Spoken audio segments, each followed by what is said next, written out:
Depuis le début du mois de juin, on a attaqué une grosse opération de près de 3000 m² sur le site de l'ancien hôpital Saint-Jacques, en prévision du projet d'aménagement de la future grande bibliothèque métropolitaine.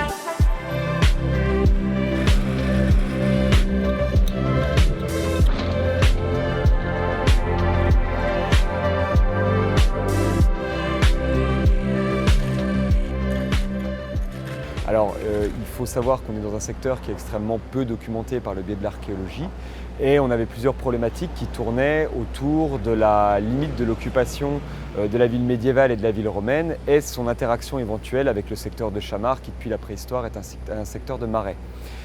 Et les premiers vestiges qui sont apparus sont donc ceux du rempart Vauban, donc des fortifications de Vauban de la fin du XVIIe siècle, et un lavoir du XIXe siècle qui reprend un lavoir plus ancien du XVIIe siècle qui est lié, lui, à l'hôpital Saint-Jacques.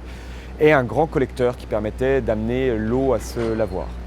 Donc une fois qu'on a eu relevé ces premiers vestiges, on a commencé à démonter le lavoir pour gagner de l'espace et atteindre les niveaux plus profonds. On a conservé le rempart Vauban en élévation puisqu'il est classé au titre des monuments historiques et patrimoine mondial de l'UNESCO et sera intégré au projet de la grande bibliothèque.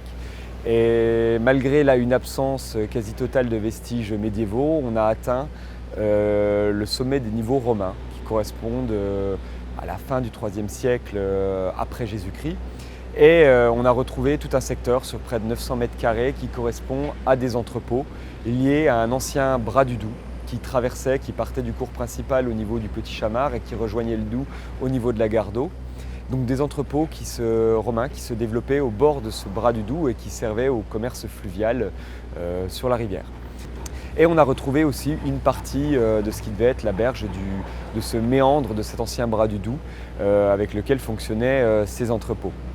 Et quand on est descendu plus profond en dessous des niveaux des entrepôts, il s'est avéré qu'on a retrouvé plusieurs niveaux d'occupation plus anciens, notamment ce qu'on appelle une domus, c'est-à-dire la demeure d'un grand aristocrate romain,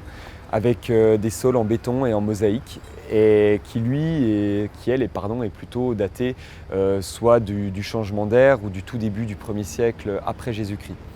Et en élargissant autour de ces sols en mosaïque et de ces sols en béton, pour essayer de trouver d'autres pièces et des limites, on est tombé sur des niveaux antérieurs, qui là sont des niveaux qu'on appelle tardo-républicains, donc de la fin de la République romaine. On est après la conquête césarienne, on est dans les années 40-30 avant Jésus-Christ et on a des niveaux d'ateliers qui se développent avec des structures en matériaux légers, en bois notamment, des cloisons peut-être en torchis et des espaces de sol rubéfiés liés à l'action